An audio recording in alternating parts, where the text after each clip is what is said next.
Okay. Well, now they've taken down my We Audition reader bio as though I'm not allowed to be a reader. You know what? For those of you who have been commenting on my YouTube channel, my mommy and daddy shouldn't be providing for me anymore. Have you looked around at the reality of the economy? Do you have any idea how many people are how many young people are graduating college, can't afford to buy a house, can't get a job to actually buy a house, and are living with their family and are living off their parents because their educational loans are so high? I actually was living on my own in California, paying my rent, paying my car insurance, paying my cell phone, taking care of my own finances and keeping good credit while working full-time on sets. I went through breast cancer surgery while working on sets. But you people want to think, but my parents want to say, you were playing, Laura. You weren't having a real job. You didn't have health benefits or whatever. So you were being a loser and you were being lazy because it was all play. It wasn't work. I filed tax returns. You want to audit me? I have a list of every actor who paid me and how much they paid me. And if I make money, I report it. I have not made money since 2011. The only money I've reported is to the state of California for my business license because I've made a little money and to keep the license active.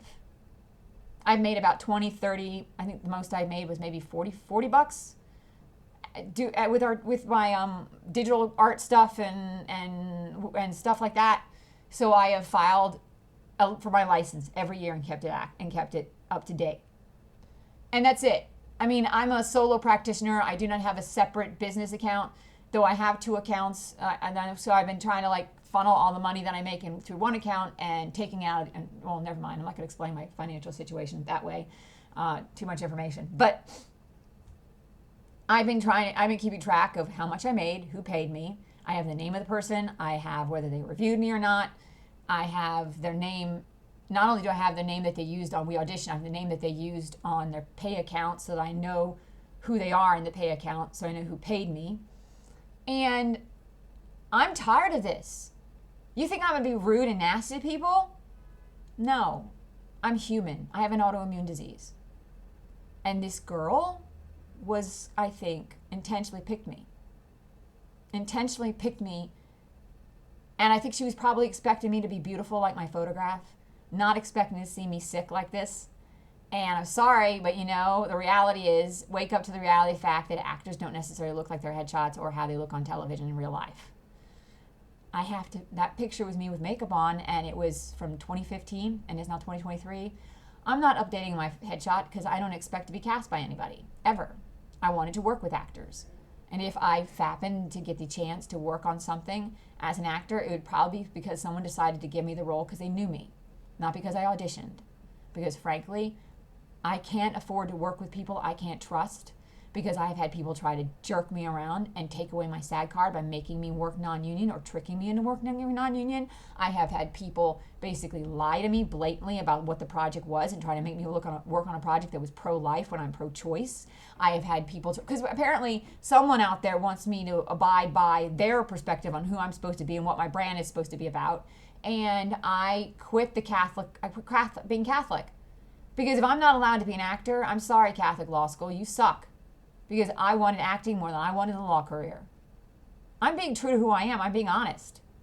You can't take it? Sorry. You want to think I'm being irresponsible? I can't go. I can't stand it anymore. Maybe it's because I'm old now and I'm getting to the point in my life where I'm realizing I don't have a lot of time left. I am not wasting a minute of my time doing something that makes me feel demeaned and demoralized and shit on. I'm not. Sorry. I loved acting. Making money as a reader I have not felt good about making money since I was working on sets as a background artist. That's the truth. I know I was a background artist. I know how demeaning that job is. I know people shit on it, but it was closer to acting than working in a law office. So by the way, I want to thank all the people who gave me tips. I want to thank all the people who gave me reviews on We Audition. You gave me hope. I never asked you for money. I only asked for a review. I loved working with all of you. I may not have been the best, I don't know, there may be better readers than me. And honestly, I don't think it's about being a better reader. I think I fit with some actors better than others. I think I understood some actors better than others. I think I jived better with some actors than with others. I worked well. That's life. You don't get along with everybody. It's just pathetic to me that when it's an issue can destroy your career. But it can. Just like one guy shoving his hand down my pants can cost me everything. I didn't ask. I never said no to anybody on We Audition. Micah Reed had a choice whether or not to give me a bad review or not. She did. She had a choice. She gave me a bad review. And frankly, I think it was intentional. She lashed out. And I'm lashing out in my own way, but I have reasons. I ended my friendship with Helena D because I can't trust her. I don't feel safe around her completely. I'm a vegan. She says she's a vegan, but she doesn't seem to stick to it. And that's not the reason, though. It's like I once said to her, hey, I can buy one, get one free tickets at ISC. And she said, okay, let's go. Yeah, get the tickets. Or she seemed to indicate she wanted me to get the tickets. And I held off because I felt like, well, she hasn't given me a firm yes yet. 24 hours later, I talked to her again and asked her, so do you want me to get the ticket? Do you want to go? He's like, oh, I'm sorry, I can't go now. Maybe next week. And I'm like, okay. Somehow I knew. Like, if I'd bought the tickets, it was like a ticket was $30. And they were offering me a buy one, get one free ticket. If I'd bought those tickets, I would have been out $15. And maybe she wanted me to make other friends. I was beginning to feel like she and I were not friends. Like I was not trusting that and trusting her. And I was like, don't do that to me. I don't think she understands. She has a house and she's got income from rent and she's got work and she's working as an actor. I haven't had a job since 2011 and somehow, and if she thinks that when my parents, okay, here's the thing, I've got someone trolling me on YouTube telling me I should be taking money from my parents. Helena D is fine with me taking money from my parents and just figure they're going to die and give me their money so I can live off of it. I'm like, you think I'm going to move into their house in Arizona and live in it when all their neighbors are GOP Republican Border Patrol people and I'm not going to feel safe? I mean, my father has a gun collection, which probably is going to go to my brother. It needs to go to my brother because if my father gives it to me, I'm not selling it. I'm burning them. I'm going to set them on fire. Either that, I'm going to keep him in the house to make sure that his neighbors don't try to rape me because I deserve it because I wouldn't listen to my mommy and daddy. They abused me enough. They didn't have their dentist clean my teeth, Helene. Christ's sake. Their money is blood money to me. They wouldn't let me earn my own.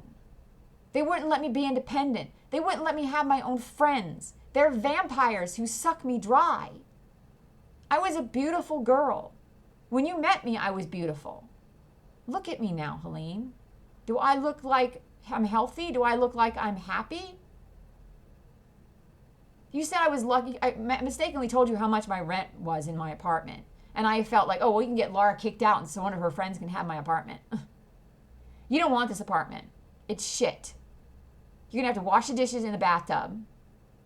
There's mildew. They haven't changed the rug in this apartment since before I moved in, and that was in 2006. It's disgusting. I've gone through 2 refrigerators. The air conditioner, with the one they gave me a cheaper air conditioner that I don't think keeps the bugs out because I found a few flying insects in the room after they first installed it. I don't know. We'll see. If I suddenly find bugs in my apartment. I mean, I found the spiders were coming in through the air conditioner. They're still coming through the air conditioner. I found one building a web and I killed it with some vinegar. But I'm like, not well-constructed apartment, not healthy apartment. And I've been stuck living in this box, not afraid to leave, not caring, depressed. I don't have the clothes to work out in, too. All I have are jeans and T-shirts because I have an autoimmune disease. I had to get rid of all of my polyester type clothing, which meant all of my yoga short pants because they were all made out of polyester. So I have no yoga pants. I keep trying to figure out a way to buy new yoga pants, but they're not cheap, especially if I'm looking for 100% cotton without latex, because even though I tested negative for latex, I still think I might have a problem with latex. I have a yeast allergy, people. It could be life-threatening. It is too much. I can't eat anything that could trigger it. It's so sensitive. If I eat stuff and it builds, the yeast builds up, I get so violently ill, I throw up. I get a sinus infection. Like I get pain right here and it shoots up into my nose and it's debilitating. I can't function. And I don't take pain medicines because the pain medicines make my stomach upset because I have like IBS symptoms whenever I take like Advil or any kind of pain medicine. And I think also because it probably maybe interferes with the good bacteria in my system and interferes with my pH balance, so it actually may cause me to get a candida infection. I can't have it. So I live with pain. I live with it every day. Like, I'm sorry if you want to think, well, Laura's crazy. There's nothing wrong with her. It's all in her head. Don't you people recognize the fact that there are people with diseases that make them unable to function like normal people? There are people with illnesses that have to be especially careful. And I don't want to work as something where I can't do a 40-hour-a-week job. I could only work probably part-time. And even then, I'd have to be able to make my own hours. And as far as acting is concerned, again, I've said this. I will only act if I know the person and they want to hire me because they know me. And we work together and we understand that my condition makes it impossible for me to do something like a 7-hour week or a 6-hour week. Not happening. That's why I'm writing my own movie to star in it, and I'm writing a supporting role versus writing a lead.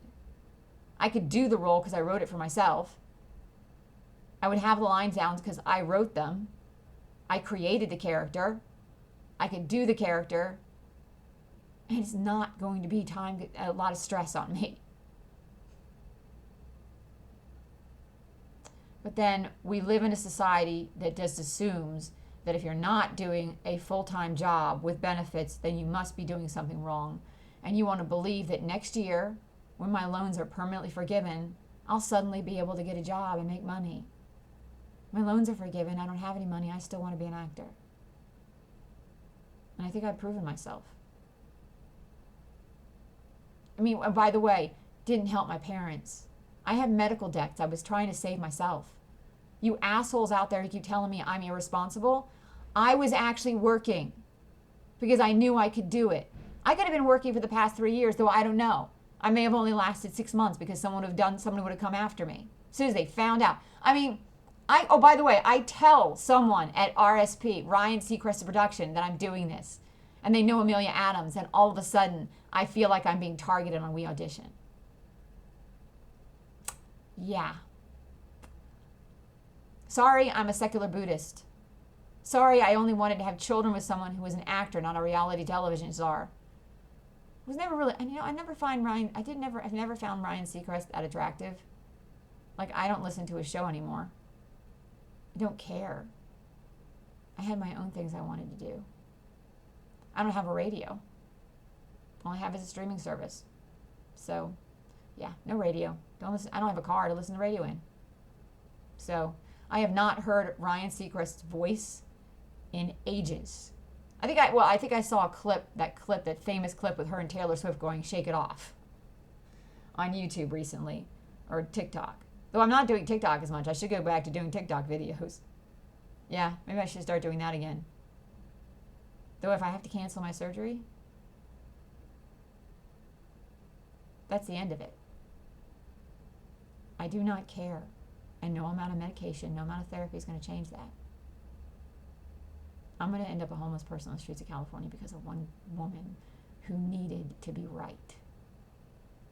I needed to make everyone think that I was rude and not good. Yeah. I was good. I am good. And I'm smarter than you, little girl. But then I don't matter anymore because the older generation doesn't. My parents can abuse me, and if I turn around and stand up to them, I'm abusing them. The younger generation can abuse me, and if I stand up to them, no, you're the abuser, Laura. I'm always wrong. I am always wrong now, and everyone wants me to be always wrong. Well, I will always know the truth. And I'm not a narcissist. I'm not. I mean, that's the problem with the whole narcissist thing. Now everybody wants to think that anyone who pisses you off is a narcissist. Anyone you don't like is a narcissist. And you don't even recognize what the narcissism really is. I was happy, and I needed to be knocked down. I was happy. This is the second time in my life where I've said I'm happy. And it's gone. The last time I told my parents I was happy when I was working on sets when I had cancer and when I was getting tripped on, actually after I had the cancer, when I was being tripped. And my mother told me after I was tripped, now you have to give up what you love. And for anyone out there saying I'm rude, I really don't care.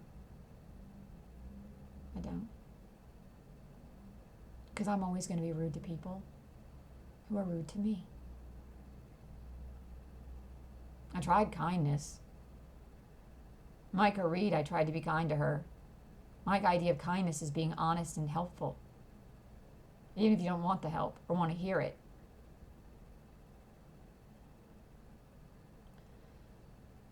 I was Phi Beta Kappa and Mensa. It's too bad we don't respect those things anymore in this country. Everyone has to be wrong, everyone has to be right, everyone has to be whatever. It's just a vicious circle. I will never be happy without acting. I will never be happy unless people say I'm good at acting. And I don't care if you think I'm rude. I want to be special. I want to be different. I want to be unique. And I want to be passionate. And not for a man. Passion is not about sex, assholes. Get your perversion out of my life. And will the sexy hot women on social media stop liking my shit? All you're doing is reminding me of Lee Ryder Kabarian, who thinks that in order to be talented, you have to look like you should be selling your body. Fucking perverts.